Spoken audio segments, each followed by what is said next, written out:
Beginning Birdsong began, if you see what I mean, as a result of Sounds Natural listeners and would-be listeners asking for something that comes in between the two sorts of bird tapes that we've produced so far.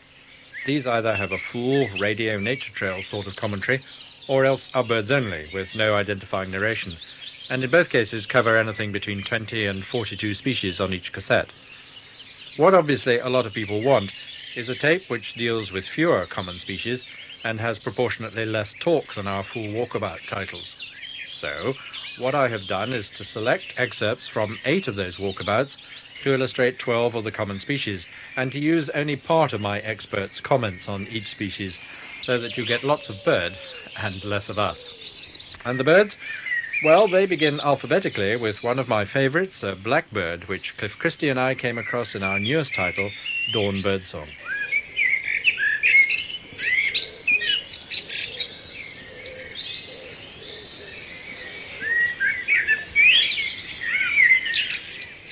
I reckon Cliff the Blackbird takes a lot of beating, you know.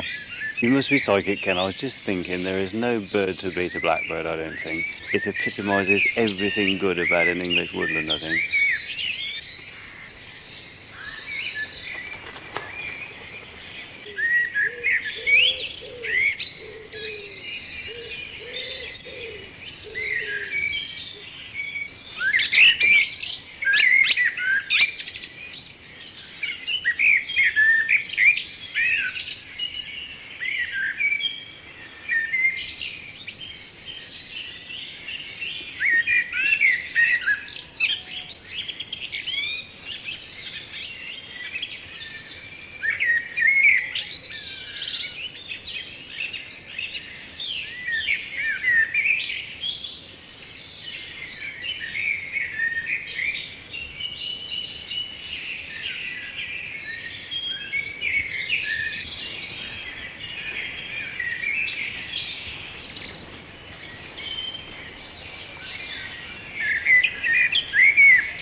Blackbird's beginning to do their alarm call in the background. Almost this sort of uncertainty of the transition period, isn't it? It's not quite a full day yet.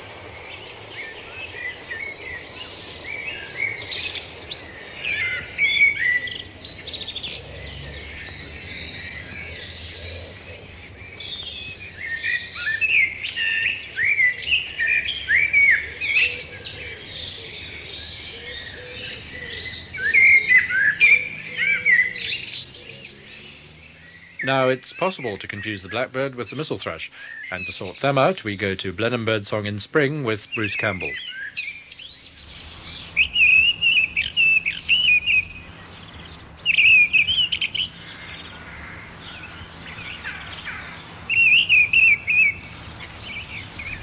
And there behind the spruce is the mistle thrush now. Yes, that's the one we've really been looking for, isn't it?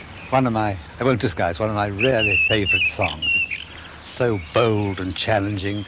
It has something of the quality of the blackbird. A lot of people, I think, find difficulty in telling between mistle thrush and blackbird, but it's less fruiting, less mellow, more, I wouldn't call it strident, but you know what I mean, it's a more challenging song. Mm.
And in fact, I think that was the mistle thrush chirring, wasn't it?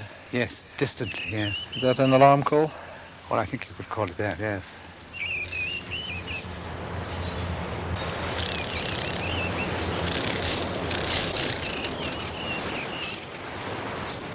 Not one mistle thrush, but three. Yes, splendid. Well, clearly it was some sort of territorial battle.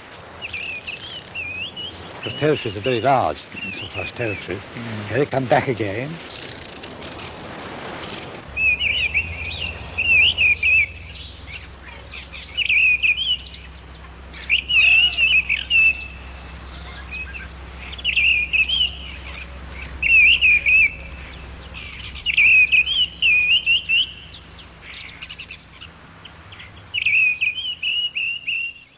Well, after the mistle thrush, it's got to be the repeating song thrush, such as the one Angus, Hogg and I found in Ayrshire's Woodland Birds.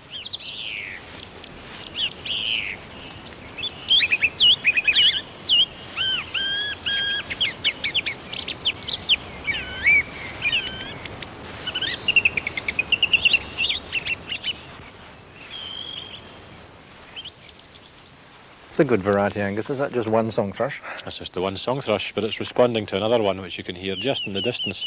But it'll keep going as long as the other one does.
That's a slightly harder song thrush alarm call. Oh, it's harder than the blackbird, yes.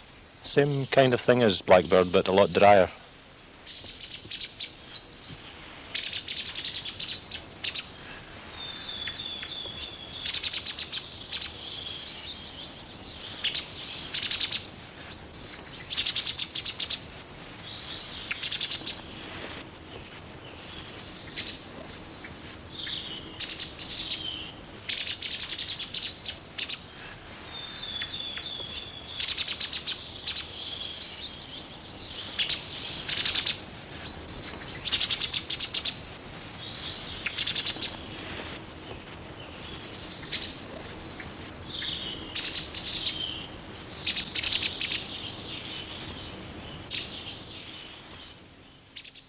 And again with Angus, this time on Turnberry Golf Course in Ayrshire's Summer Shorebirds, showing its power of mimicry.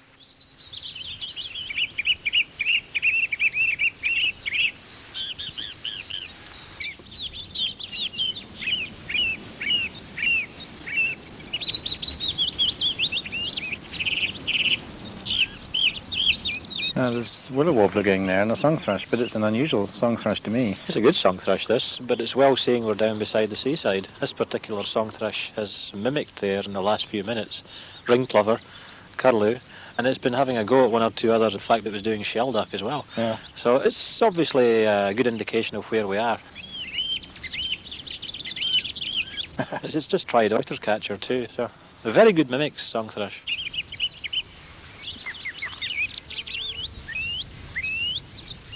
Curlew imitation. Yeah.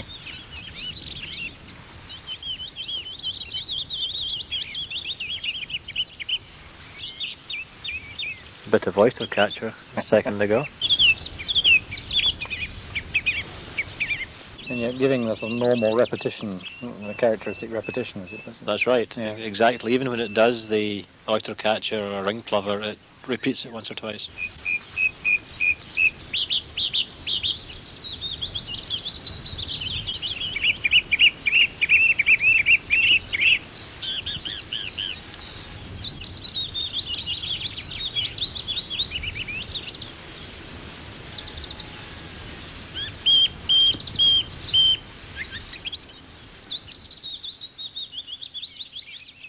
More of Ayrshire's woodland birds for two of the most familiar garden birds.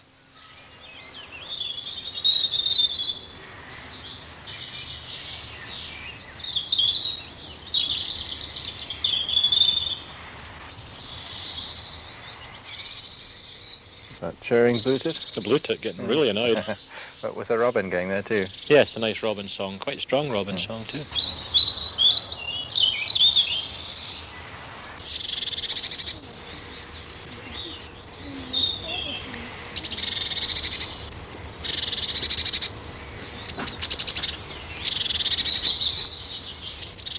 Little bluetit, the hackles up there. Yes, that gives rise to one of the alternative Scottish names for the blue tits, the blue bunnet. The way its crest is raised there and it really gets annoyed. Not to be confused with the crested tit, of course. No, no, no.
Another that you all must know by sight at any rate is the wren, as it exploded into song for Birds of a Broadleaf Forest with W.D. Campbell.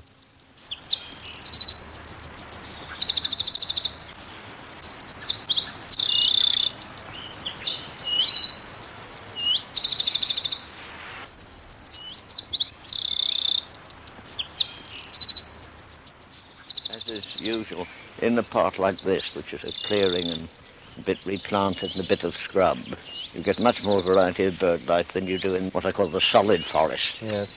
The wren again then there. It's a wren, a very powerful sound for a little bird.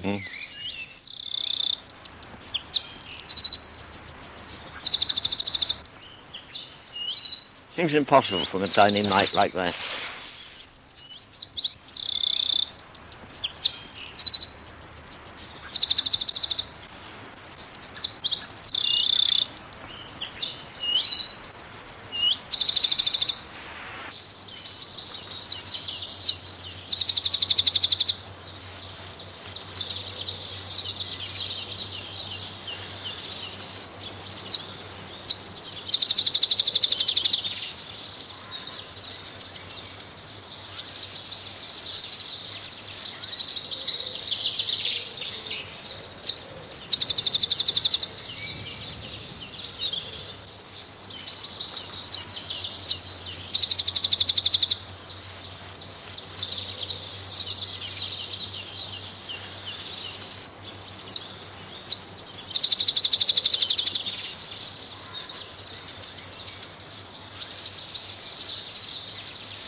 Dunnocks are much underestimated, both in looks and song, as Bruce Campbell says in Winter Bird Sounds.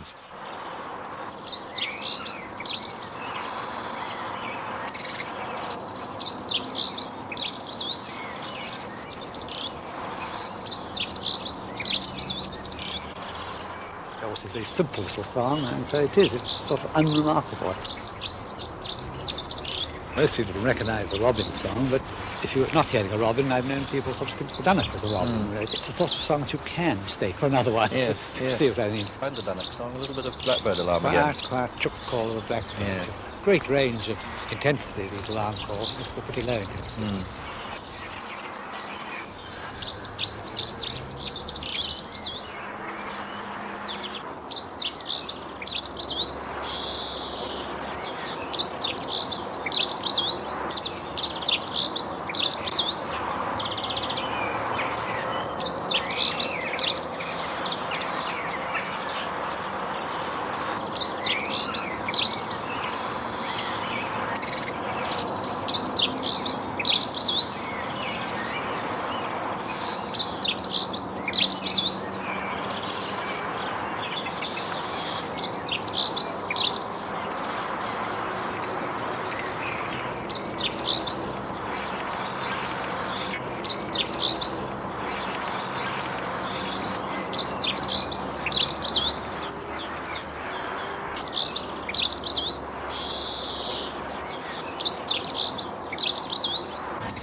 That's about halfway through. By now, I hope that you are more than a beginner.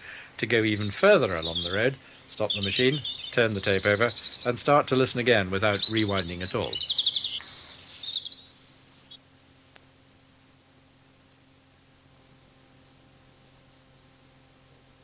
Greenfinch and great tit feature among 26 other species in Radipole's Summer Birds with Doug Ireland.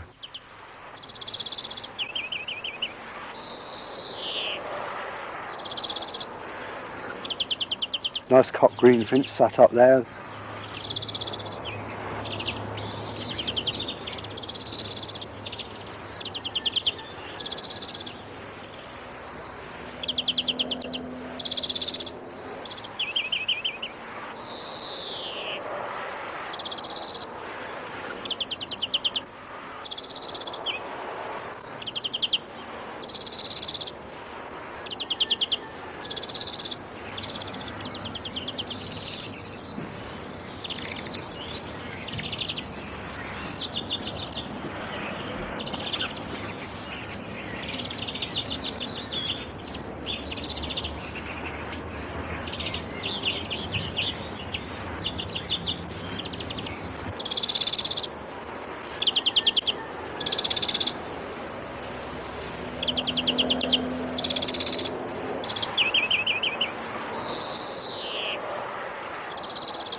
good selection of greenfinches, twitters and wheezes there, and did you get the blackbird and song thrush thrown in just at the end?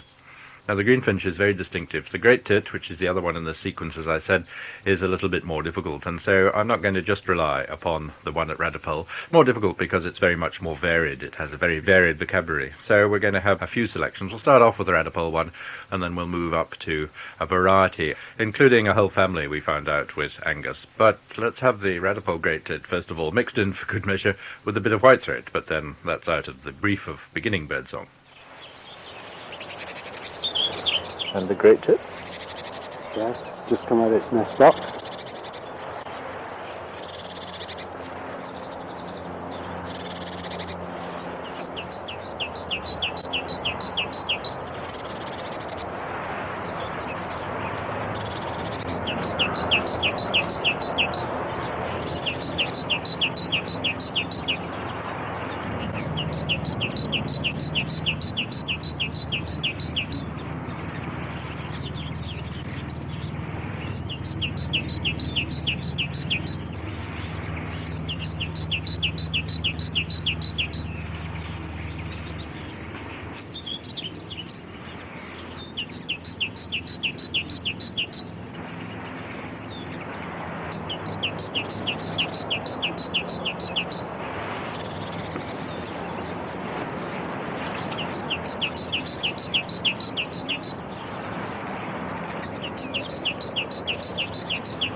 We got a party of tits here. What is it? Blues and greats?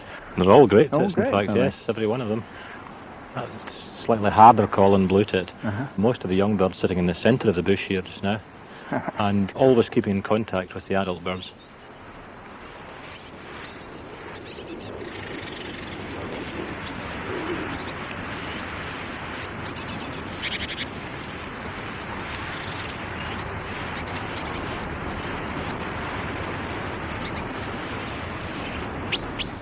That great tit call is so like a chaffinch, isn't it? It's extremely like a chaffinch. Very difficult to separate the two, actually, when they do that. You're really better going on the sawing logs noise that the great tit makes, or teacher, if you like. That's the more diagnostic one.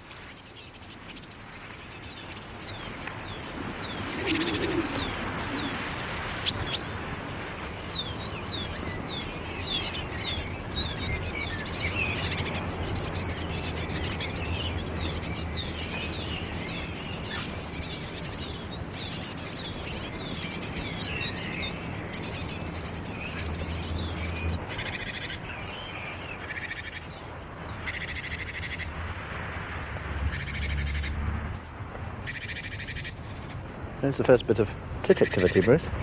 Yes, the scolding note of the great tit. The great tit, of course, has this tremendous vocabulary, far bigger than any other tit. Why that should be, I don't think we know. And I'm always very cautious about putting a name to some of these calls because it can also mimic quite well, and they mimic other tits. But that was a great tit, and that is its pretty regular scolding note, which you can hear, I suppose, at any time of year, but of course more noticeable now in winter when there's less competition.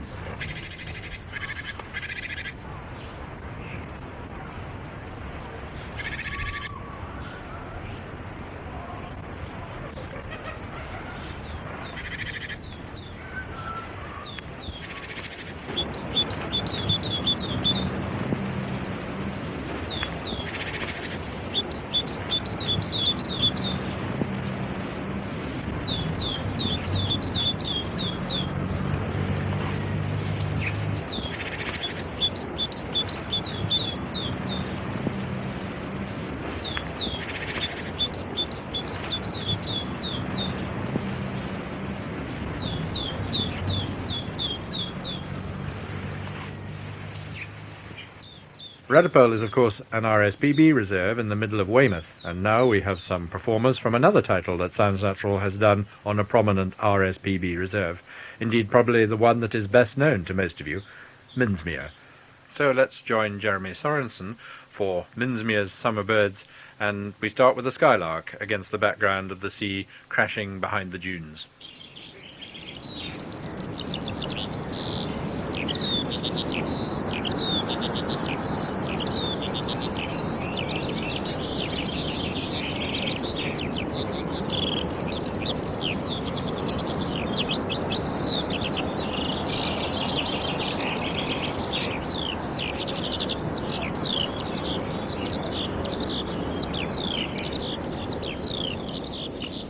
Skylark up there and getting a bit of a cuckoo in the background. That's too. right, yes. The wren, did you hear? The wren, yes. A tremendous volume of sound. It is, isn't it? A teeny little bird with a marvellous song.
And now there's more sand martins chirring, but a willow warbler. That's right. Now, Dunnock interfered, did it? A little Yeah, on the little right? bit, You yes. can't get just one bird here, can you? And a black-headed gull. too. Yes.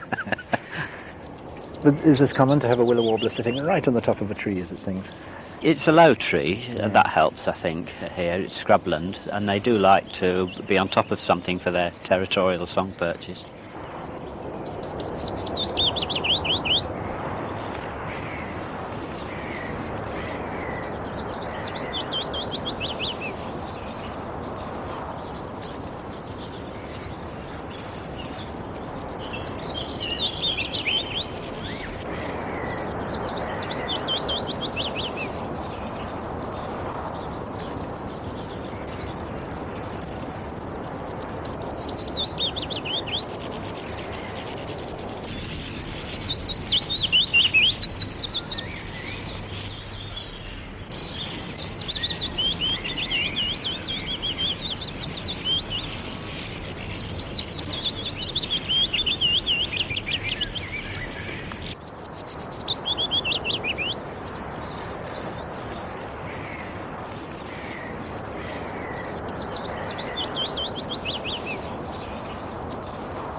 Last, but by no means least, is the chaffinch. I could have chosen it from almost any of our walkabout tapes, as it always seems to be either singing or calling. And we get both songs and calls back up in some Ayrshire woods with Angus Hogg. That very plaintive hoo-eet is a willow warbler alarm call. It's one which, again, lots of people pass by. It sounds very chaffinch-like, but it's when you're close to the nest, the bird will give this call just to warn the young or other willow warblers in the area.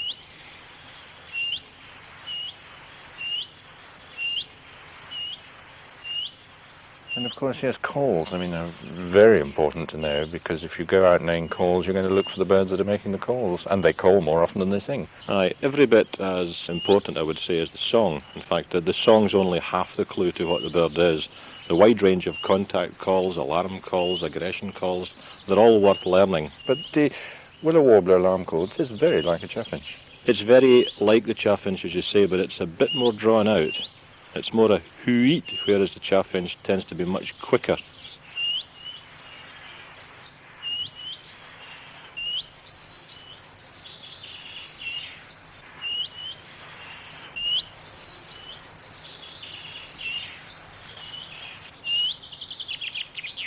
Now the wren's still going and the willow warbler, but there was a chaffinch singing. A very strong singer too, and again, like the wren, one of our commonest garden birds.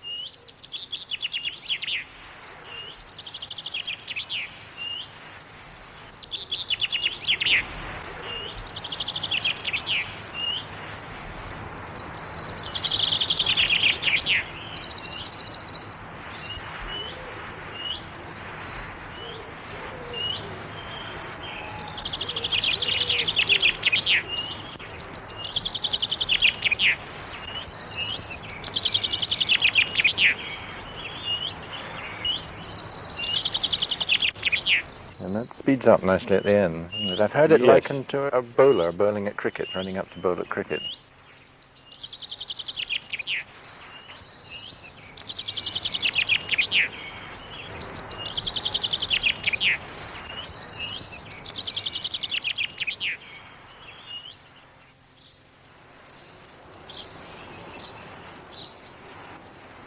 You have both a robin ticking, which you can hear just low down in the rhododendrons there, and also that chirping noise is a chaffinch.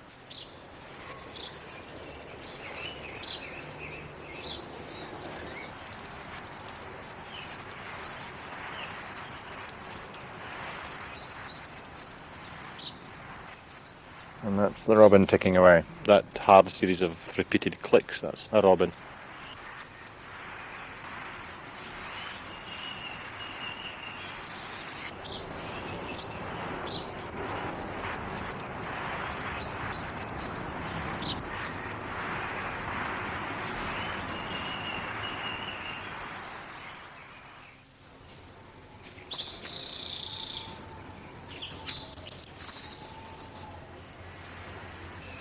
Good powerful wren there. Is that a chaffinch pinking with it? Yes, a chaffinch making that hard pink call.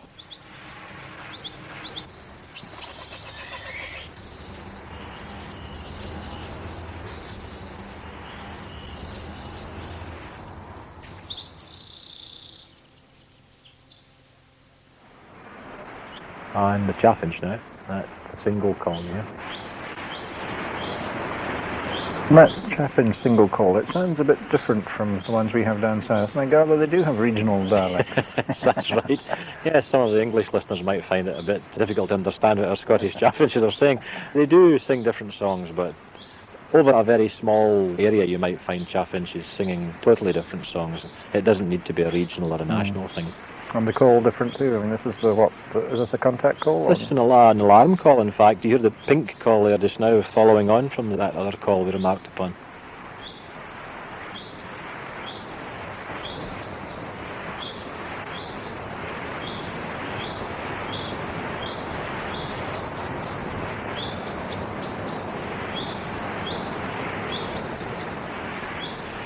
With the wind in the trees. Quite a fresh southerly wind tonight, which has brought some warmer weather in, thank goodness, at last.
a selection of Scottish and English chaffinches mixed in with a bit of English rooks there at the end. I wonder if you spotted that.